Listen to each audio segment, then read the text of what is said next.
I believe UConn will win the Maui Invitational. I don't think people should be all that shocked when that happens. Here's why. Look at the side of the bracket that they're on. They're going to play Memphis. I like PJ Haggerty. This is a very important MTE for Penny Hardaway. He can't, 1 and 2 is tough, but could end up happening. But you'd really like to get 2. You're not beating UConn, though. You better beat either Michigan State or Colorado. You're probably going to get Colorado in the loser's bracket. Let's face it. You better win that game, Penny. UConn's going to beat Memphis. They're going to beat Michigan State. They're just better than Michigan State. Rob, they're going to make the final of the Maui Invitational. They're going to face either Auburn, Carolina, or Iowa State in all likelihood. Can we talk about the fact that Auburn and Iowa State is a quarterfinal game in the Maui? That's a top 5 matchup, man. That's ridiculous. What is it? Top 8 now? Where is the one? I don't have the AP.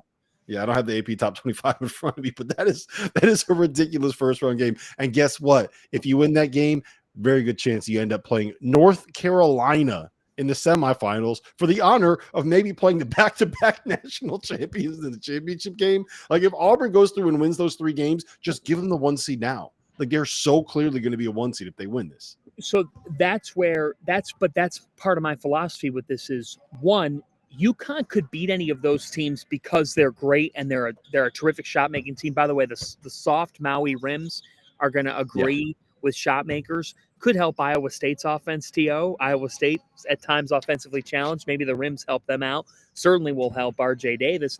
But where I kind of stand, and I'm going to be on the move after I answer this question because the UConn women are coming in. Shout out to Gino Oriema, who's going for the all-time wins record tomorrow night. Where I stand is, though, 1, UConn could be the better team in that game. But 2, T.O., if UConn wins the Maui, people shouldn't be shocked when you reflect on the fact that whoever they face in the final, look at the pathway that team has to get to just to face Connecticut in the Maui final. Remember, Maui's 3 games in as many days. There's no gap day. We saw last year, remember Marquette had to get through Kansas in the semis of the Maui, and then they looked gassed at times against Purdue, and they ended up losing. Purdue was the better team, but it was only a 3-point game. You can get gassed in that Maui final. So, I think what would happen is the winner of the Maui Invitational, we could proclaim them as the best team in the country. And I'm just saying, take a deep breath because I know we're in the overreaction, the reaction clause, but I think UConn wins the Maui Invitational, and then I think we're going to have the discussion, are they the best team in the country? We're not talking about UConn's ability here, and maybe it's because all they've done is win the last 2 years, but I know you said they got some things to tinker and figure out, but they're still damn good, man. I mean, I watched their shoot-around today. They operate like an NBA team. They know how good they are. Winning's infectious. Jaden Ross and Solo Ball are ready to take this role. Liam McNeely's like a senior playing college basketball. And Caravan Steady Eddie. If Samson Johnson avoids foul trouble, Connecticut's going to keep on winning. All right, Fanta, leave your laptop open, but go relocate to where you need to relocate because, T.O., I want your opinion on this. What do you make of UConn right now? Because I have some thoughts on it, and I'll respond to what you say. But where do you – because it feels like with all of these other top 10 teams, we've had some kind of conversation about them because they've played somebody. UConn hasn't played them. Yeah, their big games in the non-conference are backloaded, closer to December and the start of the Big East season. So where are you on UConn right now? I have no opinion on UConn. They've played Sacred Heart, who's 336 on KenPom, New Hampshire, who's 356 on KenPom, Lemoyne, who's 341st on KenPom, and East Texas A&M, Commerce, Christie, God knows where that school's at tonight, and they're 352nd. I have zero opinion. We knew that they were going to be good. We know they're going to be good. They've played nothing. So that's not taken away from them. I like Coach Sacred Heart, great guy. That all being said, they haven't played anybody. So what am I to measure it against? So here's I've got nothing. We know Solo Ball coming up and being a physical point guard. We knew he could do that. We know he's athletic. We know that Liam McNeely's talented. We know all these guys are talented. They've played nobody. And to be honest with you, I like the scheduling idea because I do too. Look at the quadrant system. They're beating the shit out of teams by 40, literally, and that's kind of what we said needed to happen. Plus, you're bringing in, 4 new starters. CJ Moore said it yesterday. 4 new starters are 4 new starters. You're going to have some tune-up games. They beat the brakes off these teams via tune-up games. They're going to beat the brakes off of East Texas A&M tomorrow.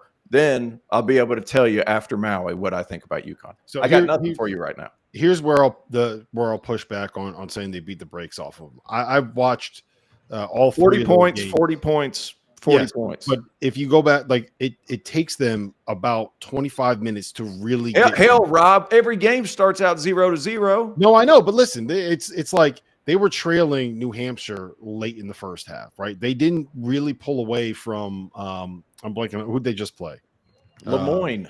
They didn't pull away from Lemoyne until early in the second half. They didn't really pull away from Sacred Heart really until early in the second half. And I think a lot of that final score result is one, that staff is really smart when it comes to the metrics and it comes to the math. They understand they got to beat these teams by 1 billion to be able to help with their metrics. And they're not playing they're leaving these guys in until the end of the game to be able to run up the score. And that's what you have to do at this point. But there are a lot of there are some growing pains, I think, with that team right now. And I'm a little. That's why you schedule 4 teams in the 4,000. Exactly. But also one of the things, one of the players is Aiden Mahaney. Yes. You know, Aiden Mahaney hasn't figured it out yet. And remember, if you say, well, he's never going to figure it out, well, you're wrong, because I think he will. It took Tristan Newton 3 months to figure out how to be a UConn guard. And at one point, they lost 6 of 8. I don't think this team's going to do that. I think they have too much other talent around them. I think what's interesting about Connecticut is the last 2 games, this is something I'm looking at tonight, they've started 0 for 9 from 3 in each of the last 2 games. So that's kind of unique. And then I think Samson Johnson's got to stop fouling, or else that's going to be a tough spot. That's what he does. That's what he's got an issue when it comes to picking up fouls. I will say this, and then we're going to get to a break here in just a second. But also in his defense, you're playing Lemoyne and New Hampshire. If you bump guys, they're going to fly just because there's a size difference. There's not guys. They haven't played anybody. No, I know, and I'm with you. And it's hard to kind of assess them at this point because they haven't played anyone. But there's no point. There's no point in assessing them. There's things that they definitely have to improve on. And I promise you that and you probably saw it in shoot around today or practice today, Fanta. I promise you that it's not everything is not peaches and cream right now when it comes to those workouts for who is it for though? You know, who is it for? And by the way, before we end Gonzaga right now, because Mark Fee doesn't really have to do all that much. Like he's got seniors everywhere that been around. Okay, yeah, it's true, but I will say this. We've seen Gonzaga teams then face a WCC and just not be the same once they get to the tournament because they didn't face that same level of competition. So that's the tough part with Gonzaga. The last word I'm going to say on this is twofold. Number one, maybe we're not talking about Kansas enough because we're like evaluating them as number 1 and AJ Storr and Zeke Mayo and Rylan Griffin. It hasn't all fully meshed together yet. They've still won.